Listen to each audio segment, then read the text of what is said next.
If you're experiencing crashing issues while playing Valorant, follow these steps to troubleshoot and potentially resolve the problem. This guide will help you identify and fix common causes of crashes.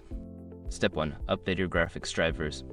Ensure that your graphics card drivers are up to date. Visit the manufacturer's website NVIDIA, AMD, or Intel and download the latest drivers for your specific graphics card model. Installing the latest drivers can improve performance and stability. Step 2. Verify game files. Open the Riot client, go to the Valorant section, and look for an option to verify or repair game files. This process checks for corrupted or missing files and replaces them, which can help resolve crashing issues. Step 3. Adjust in-game settings. Lower your in-game graphics settings to see if that reduces crashes. High settings can strain your system, especially if your hardware is not powerful enough. Start with lower settings and gradually increase them to find a stable configuration.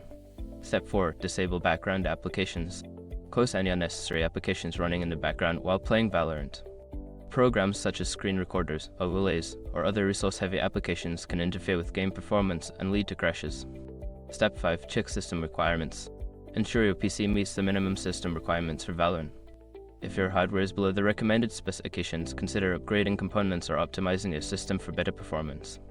By following these steps, you should be able to address the crashing issues in Valorant. If problems persist, consider reaching out to Riot Games support for further assistance.